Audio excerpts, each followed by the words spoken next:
નમસ્કાર ગુજરાત. આજે આપણે જોઈશું 22 એપ્રિલ 2024નું મોસ્ટ ઇમ્પોર્ટન્ટ કરંટ અફેર. તે પહેલાં ચેનલ ઉપર નવા હોય તો ખાસ કરીને સબસ્ક્રાઇબ કરવી. આ માહિતી તમને કેવી લાગે તે પ્રમાણે તમારો પ્રતિભાવ કોમેન્ટમાં જણાવો. તાજેતરમાં રાષ્ટ્રીય નાગરિક સેવા દિવસ ક્યારે ઉજવવામાં આવ્યો? તો કે દર વર્ષે 21 એપ્રિલના રોજ રાષ્ટ્રીય નાગરિક સેવા દિવસ ઉજવવામાં આવે છે. તો તાજેતરમાં રાષ્ટ્રીય નાગરિક સેવા દિવસ 21 એપ્રિલના રોજ ઉજવવામાં આવ્યો છે. આની થીમ તો કે નાગરિકોનું સશક્તિકરણ અને શાસનનું વધારવું. આની શરૂઆત તો કે 2006થી કરવામાં આવી હતી, એટલે પ્રથમ વખત 2006માં આને ઉજવવામાં આવ્યો હતો. હવે 21 એપ્રિલે શા માટે રાષ્ટ્રીય નાગરિક સેવા દિવસ ઉજવવામાં આવે છે, તો તેનો થોડોક ઇતિહાસ જોઈએ. 21 એપ્રિલ 1947ના રોજ સરદાર વલ્લભભાઈ પટેલે મેન્ટ ફાર્મ હાઉસ ખાતે સ્વતંત્ર ભારતીય નાગરિકો કર્મચારીઓને પ્રથમ જૂથને ભાષણ આપ્યું હતું. એ ભાષણથી એટલા બધી પ્રભાવિત થઈ ગયા હતા લોકો કે તેનો ઉત્સાહપૂર્ણ ભાષણ તેમના સંસદીય અધિકાર તરીકે તે લોકોએ તેમને ભારતના સ્ટીલ ફ્રેમ કહ્યા હતા, સરદાર વલ્લભભાઈ પટેલે. તો ખાસ કરીને યાદ રાખવું, આ પ્રશ્ન પણ પૂછાઈ શકે. તો 2006માં પ્રથમ વખત ઉજવવામાં આવ્યો હતો. ત્યારબાદ એપ્રિલ મહિનાના બધા જ દિવસોનું એકવાર ફટાફટ રિવિઝન કરી લઈએ. મિત્રો, આપણે આવી રીતના જ બધું કરંટ અફેર રિવિઝન સાથે નવું એડ કરતા રહીશું, જેથી તમને ભૂલાય નહીં. 1 એપ્રિલે તો કે ઉત્કર્ષ દિવસ, 2 એપ્રિલે તો કે વિશ્વ ઓટિઝમ જાગૃત દિવસ, 4 એપ્રિલે તો કે ખાંડ જાગૃત દિવસ, 5 એપ્રિલે તો કે આંતરરાષ્ટ્રીય અંતરામ દિવસ, 5 એપ્રિલે તો કે રાષ્ટ્રીય દરિયાઈ દિવસ, 6 એપ્રિલે તો કે આંતરરાષ્ટ્રીય રમતગમત દિવસ, 6 એપ્રિલે તો કે રાષ્ટ્રીય હાથ બનાવટી દિવસ અને 6 એપ્રિલે તો કે રાષ્ટ્રીય પુસ્તકાલય દિવસ. આ 3 દિવસો ઉજવાય છે. 7 એપ્રિલની વાત કરીએ તો વિશ્વ આરોગ્ય દિવસ ઉજવવામાં આવે છે. 10 એપ્રિલે તો કે વિશ્વ હોમોપોથિયા દિવસ ઉજવાય છે. 11 એપ્રિલે તો કે રાષ્ટ્રીય સલામતી માતૃત્વ દિવસ અને વિશ્વ પાંક્ષિક દિવસ ઉજવાય છે. 12 એપ્રિલે તો કે માનવ અવકાશ ઉડાન આંતરરાષ્ટ્રીય દિવસ ઉજવાય છે. 14 એપ્રિલે તો કે વિશ્વ સંગારા રોગ દિવસ, વિશ્વ કોવેન્ટમેન્ટ દિવસ અને સન્માનતાનો દિવસ ઉજવવામાં આવે છે. 15 એપ્રિલે તો કે વિશ્વ કળા દિવસ ઉજવાય છે. 17 એપ્રિલે તો કે વિશ્વ હોમોફિલિયા દિવસ ઉજવાય છે. 18 એપ્રિલે તો કે વિશ્વ વારસાનો દિવસ ઉજવવામાં આવે છે. 19 એપ્રિલે તો કે વિશ્વ યકૃત દિવસ ઉજવાય છે. અને 21 એપ્રિલની વાત કરીએ તો રાષ્ટ્રીય નાગરિક દિવસ સેવા ઉજવવામાં આવે છે. તો ખાસ કરીને આ બધા જ દિવસો આવી રીતના જ આપણે રિવિઝન કરતા રહીશું. ત્યારબાદ નેક્સ્ટ, તાજેતરમાં કઈ બેંકના એમડી અને સીઓ તરીકે અજીત કુમાર કેકેની નિમણૂક કરવામાં આવી છે? તો ધનલક્ષ્મી બેંકના નવા એમડી અને સીઓ બન્યા છે અજીત કુમાર કેકે. તો તાજેતરમાં ધનલક્ષ્મી બેંકના એમડી અને સીઓ તરીકે અજીત કુમાર કેકેની નિમણૂક કરવામાં આવી છે. હવે ધનલક્ષ્મી બેંક વિશે માહિતી લઈએ તો તેમની રચના 1927માં થઈ હતી. હેડક્વાર્ટર તો કે ત્રિશુર, કેરળમાં આવેલું છે. તો ખાસ કરીને વનલાલ સ્વરૂપે યાદ રાખવું, એમડી અને સીઓ અજીત કુમાર કેકે બન્યા છે ધનલક્ષ્મી બેંકના. ત્યારબાદ તાજેતરમાં સ્વીડન આર્મેટર કરારમાં જોડાનાર કેટલામો દેશ બન્યો છે? એટલે કેટલામો દેશ બન્યો છે? તો કે 38મો દેશ બન્યો છે સ્વીડન. સ્વીડન આર્મેટસીસમાં કરારમાં જોડાનાર 38મો દેશ બન્યો છે. ત્યારબાદ સ્લોવેનિયાએ જાહેરાત કરી છે, પણ ઓફિશિયલી જાહેરાત નથી, ખાલી કીધું કે અમે પણ જોડાશું. તો આ સ્વીડન પછીનો આ દેશ બનશે, એટલે બનશે તો 39મો બનશે. અને આ 1967ના બાહ્ય અવકાશ સંધિ તરીકે પણ ઓળખવામાં આવે છે. આમાં ભારત છે 27મા નંબરમાં જોડાયો હતો. અને આર્મેટિસ મિશનની વાત કરીએ તો યુએસ લોન્ચ કરશે 2026માં. હમણાં જ લોન્ચ કરવાનું હતું, પણ કોઈ કારણોસર કે 2024માં લોન્ચ કરશું. તો અહીંયા આપણું તો ન હાલે, તો એ જ્યાં લોન્ચ કરે તો તમારે યાદ રાખવું. ત્યારબાદ કેન્દ્ર સરકારના તાજેતરમાં કોની અધ્યક્ષતામાં LGBTQ+ સમુદાયની એક સમિતિની રચના કરવામાં આવી છે? તો કે રાજીવ ગૌબાની અધ્યક્ષતામાં એક સમિતિની રચના કરશે કેન્દ્ર સરકાર. તો કેન્દ્ર સરકાર તાજેતરમાં રાજીવ ગૌબાની અધ્યક્ષતામાં LGBTQ+ સમુદાયની એક સમિતિની રચના કરશે.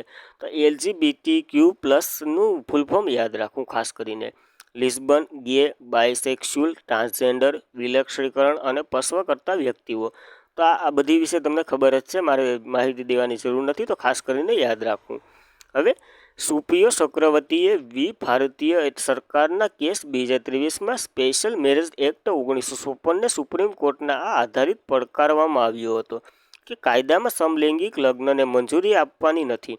આ કેસ સુપ્રીમ કોર્ટના એક દલીલ કરવામાં આવી હતી કે આ કાયદો બંધારણીય કલમ 14 હેઠળ આપના મૂળભૂત અધિકારો વિરુદ્ધ છે, જે ભારતીય વ્યક્તિના કાયદાનું સમાન રક્ષણ કરવાનું છે.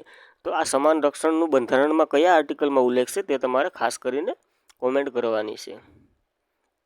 સ્પેશિયલ મેરેજ એક્ટ 1954 હેઠળ ભારતીય વિવિધ ધર્મના લોકો એકબીજા સાથે લગ્ન કરી શકે છે અને લગ્ન જે ભારતીય અથવા વિદેશી સાથે પણ કરી શકે તે ઓથોરિટીઝમ કરાર આ સરકાર દ્વારા કાયદેસર રીતે માન્યતા આપી છે.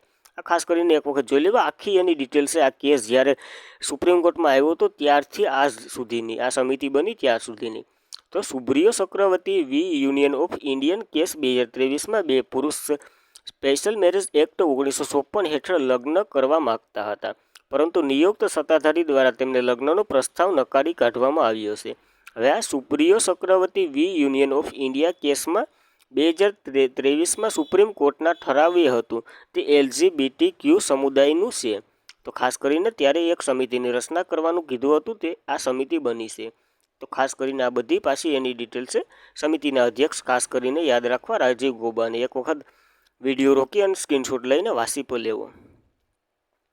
ત્યારબાદ થોડીક સમિતિ લઈ લે જેની રચનાઓ થઈ છે. તો એક રાષ્ટ્ર એક ચૂંટણી સમિતિની અધ્યક્ષતા તો કે રામનાથ કોવિંદે.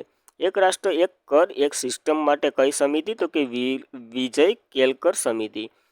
નેશનલ એજ્યુકેશન પોલિસી 2020 માટે કઈ સમિતિ તો કે કસ્તુરંગન સમિતિની ભલામણથી. આરબીઆઈની રચના માટે તો કે યંગ હિલ્ટર કમિશન.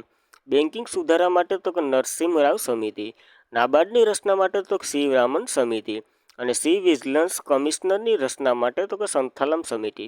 અને ભારતીય કોસ્ટગાર્ડની રચના માટે રુસ્તમજી સમિતિની રચના કરવામાં આવી હતી. પબ્લિક સર્વિસ કમિશનર માટે તો કે લી કમિશનર બનાવવામાં આવ્યું હતું. હવે રેલવે બજેટને સામાન્ય બજેટથી અલગ કરવા માટેની સમિતિ તો કે એક વર્થીય કમિશન. અને ફરીથી મર્જ કરવા માટે તો કે વિવક દેબરોય સમિતિ બનાવવામાં આવી હતી. ત્યારબાદ પશ્ચિમ ઘાટના સંરક્ષણ માટે માધવ ગોડગીલ સમિતિ બનાવવામાં આવી છે. તો આ બધી જ સમિતિઓ જોઈ લીધી. અત્યાર સુધી કોઈ પણ સંસ્થા બનાવવામાં આવી છે તેના વિશે માહિતી લીધી. ત્યારબાદ તાજેતરમાં હોકી ઇન્ડિયા દ્વારા અસ્તુના લાકરા એવોર્ડ કોનેથી સન્માનિત કરવામાં આવશે તો કે દીપિકા સોરેંગને આ એવોર્ડ આપવામાં આવશે જે હોકીના એક ખેલાડી છે. તો તાજેતરમાં હોકી ઇન્ડિયા દ્વારા અસ્તુમાં લાકરા એવોર્ડ દીપિકા સોરેંગને સન્માનિત કરવામાં આવશે. હોકી ઇન્ડિયાની વાત કરીએ તો ભારતીય મહિલા હોકી ટીમના ફોરવર્ડ દીપિકા સોરેંગને emerging player of the year માટે પ્રતિષ્ઠિત હોકી ઇન્ડિયા અસ્તુરા લાકરા એવોર્ડથી સન્માનિત કરવામાં આવ્યા છે. તો દીપિકા વર્ષ 2023 દરમિયાન તેમનું ઉત્કૃષ્ટ પ્રદર્શન એવોર્ડથી આ એવોર્ડ એને મળશે. તો ખાસ કરીને એવોર્ડનું નામ યાદ રાખવું, અસ્થુતા લાકરા એવોર્ડ. ખાસ કરી વિચિત્ર પ્રકારનું નામ છે. હવે FISની વાત કરીએ તો તેમની રચના 1924માં થઈ હતી. એ હોકીની સંસ્થા છે. હેડક્વાર્ટર તો કે લોસેન સ્વિટ્ઝરલેન્ડમાં આવેલું છે. અને વડા તો કે મોહમ્મદ તૈયબ ઇકરામ છે. હવે 1928માં ભારત FIS સભ્ય બનનાર પ્રથમ એશિયન દેશ હતો. તો ખાસ કરીને આ પોઈન્ટ આની સાથે યાદ રાખવો. હવે ઓમાનમાં FIS મહિલા વિશ્વકપનું આયોજન થયું હતું. તેમાં મસ્કટમાં આયોજન થયું હતું. ઓમાનના મસ્કટમાં. તેમાં નેધરલેન્ડ વિજેતા હતું અને ઉપવિજેતા તો કે ભારત હતું. એટલા માટે આ એમપી ગણાય છે. હવે હોકી કપ અને તેની ટ્રોફીઓ વિશે થોડીક માહિતી લઈ લઈએ. તો કે Azlan Shah cup, Aga Khan cup, Nehru cup, Dhyanchand cup, Rangaswamy cup, Scindia cup અને Ranjit Singh cup, Beighton cup અને ઇન્દ્ર કપ વગેરે કપો હોકી સાથે સંકળાયેલા છે. ત્યારબાદ 2023માં સંપત્તિ આધારિત SGP ટોસમાં 50 એશિયન પેસિફિક બેંકોમાં કઈ ભારતીય બેંકનો પ્રથમ વખત સમાવેશ કરવામાં આવ્યો છે. ખાસ કરીને નોંધ કરવું પ્રથમ વખત. તો આ ICICI બેંકનું પ્રથમ વખત આનો સમાવેશ કરવામાં આવ્યો છે. તો તાજેતરમાં 2023માં સંપત્તિ અધિકાર SGP ટોસની 50 એશિયન પેસિફિક બેંકોમાં ICICI જે ભારતની બેંક છે તેનો પ્રથમ વખત સમાવેશ કરવામાં આવ્યો છે.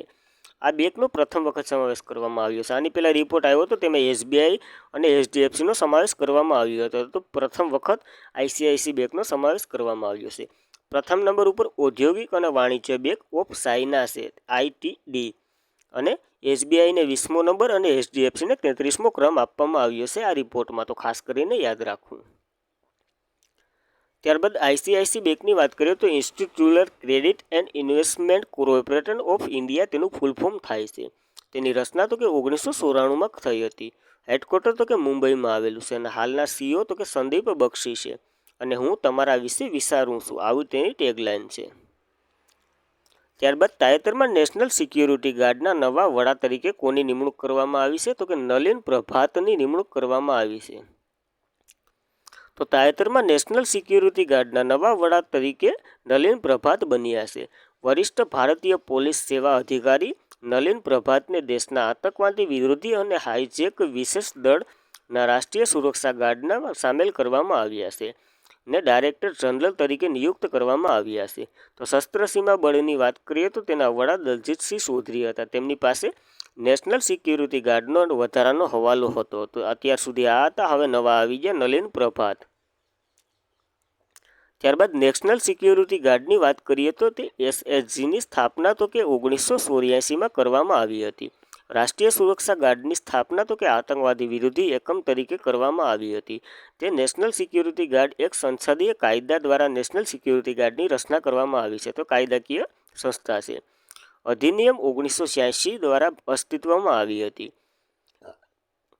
એનએસજીની સ્થાપનાનો વિચાર તો કે 1984માં ઓપરેશન બ્લુ સ્ટાર, અક્ષરધામ મંદિરનો હુમલો અને ભૂતપૂર્વ વડાપ્રધાન ઇન્દિરા ગાંધીની હત્યા બાદ કરવામાં આવ્યો હતો. આનો ખ્યાલ એસએસજીની સ્થાપના મુખ્ય ઉદ્દેશ તો કે રાજ્યોમાં આતંકવાદીઓ બળવાથી બસવા માટે આતંકવાદી પ્રવૃત્તિનો સામેલ કરવાનો છે. આનું સૂત્ર શું છે તો કે એવરી વેલ બેસ્ટ સેફટી છે. તો ખાસ કરીને નેશનલ સિક્યુરિટી ગાર્ડ વિશે એટલી માહિતી યાદ રાખવી. ત્યારબાદ તાજેતરમાં લોન્ચ થયેલ પુસ્તક જસ્ટ અ મેસેન્જર કોણે લખ્યું છે તો કે તાજેતરમાં ડી સુબ્રવ રાવે આ પુસ્તક લખ્યું છે. તો વલનારા સ્વરૂપે યાદ રાખવું. તાજેતરમાં લોન્ચ થયેલ પુસ્તક જસ્ટ અ મેસેન્જર ડી સુબ્રા રાવે લખ્યું છે. ત્યારબાદના થોડાક ચર્ચામાં રહેલા પુસ્તકોની પાસે નજર કરી લે તો કે ભીમેશ્વર સલાહ તો કે ભારતીય પુનઃજીવનનો માર્ગ એક વિજિલન્સ અને એન્ડાટ 2024. દુવ વીરુ સુબ્બારાવ તો કે માત્ર એક ભાંડુતી. સલમાન રશ્દી તો કે સાકુ. શામ પિત્રોડા તો કે લોકશાહીનો વિચાર. એસ રામન તો કે કાર શેડિંગ કોણ ઋણ અને તેની બહાર. મધુમિતા મુર્ગિયા તો કે code defence liver in the shadow of Al. Ashwin Prabhu તો કે શિલ્પવાળા પથ્થરોમાં મામલુકપુરના રહસ્ય. પ્રો એસડી મુનિ તો કે મૃતસિદ્ધિગીરીમાં ડેબલિંગ. શોભના નકે નાયર તો કે રામવિલાસ પાસવાન ભારતીય રાજકારણનું હવામાન. સિત્રા બેનર્જી તો કે એક અસામાન્ય પ્રેમ સુધા મૂર્તિ અને નારાયણ મૂર્તિની પ્રારંભિક જીવન ઉપર છે. આ ચર્ચામાં રહેલા પુસ્તકો જોયા. ત્યારબાદ મિત્રો વનલાઈનના સ્વરૂપે કરંટ અફેર જોઈ લે તે પહેલાં ચેનલ ઉપર નવા હોય તો ખાસ કરીને સબસ્ક્રાઈબ કરો. વિડીયો પસંદ આવે તો લાઇક કરો અને તમારા મિત્રોને સજેસ્ટ કરો. તાજેતરમાં સિંદરી ખુદ ખાણ હવે વિશ્વની સૌથી મોટી ચાંદીનું ઉત્પાદન કરતી ખાણ બની ગઈ છે. તે રાજસ્થાન રાજ્યમાં આવેલી છે. હવે તાજેતરમાં કેન્ટો મોમેન્ટ એ રમતવીરમાંથી નિવૃત્તિ જાહેર કરી છે જે જાપાન દેશના છે. રોહિત શર્મા આઈપીએલ 250 મેચ રમનાર બીજા ભારતીય ખેલાડી બન્યા છે. તો પ્રથમ કોણ છે તે તમારે કોમેન્ટ કરવાનું છે. વરિષ્ઠ આઈપીએસ અધિકારી નલિન પ્રભા એનએસજીના વડા તરીકે નિયુક્ત થયા છે. આપણે આગળ આખો આર્ટિકલ તેના વિશે લીધો. ઉત્તર કોરિયાના સુપર સાજ ક્રૂઝ મિસાઇલ હવામાન 1 રડાર 3નું પરીક્ષણ કર્યું છે. બલરાજ પવારે રોઈંગમાં પુરુષની સિંગલ સ્ટોલ ઇવેન્ટ જીતી છે. ભારતનો પ્રથમ પેરિસ ઓલિમ્પિક ક્વોન્ટમમાં બલરાજ પવાર હતા. તો ખાસ કરીને યાદ રાખવું. પીએમ નરેન્દ્ર મોદીએ નવી દિલ્હીમાં ભગવાન મહાવીરના નિર્વાણ મહોત્સવનું ઉદ્ઘાટન કર્યું છે. યુએસએ પેલેસ્ટાઇન સંયુક્ત રાષ્ટ્રમાં સંપૂર્ણ સભ્ય બનનારનો પ્રસ્તાવ પર વીટો કર્યો છે. ભારતીય નૌકાદળના પૂર્વ કિનારા પર પૂર્વી લહેર વ્યાયામનું આયોજન કરવામાં આવ્યું હતું. હવે યુરોપિયન ખગોળશાસ્ત્રીએ BS3 શોધ્યું છે જે આપણા આકાશગંગામાં સૌથી મોટું તારકીય બ્લેક હોલ છે. તો thank you for watching this video. જય હિન્દ વિદ્યાર્થી મિત્રો. Good day, good life.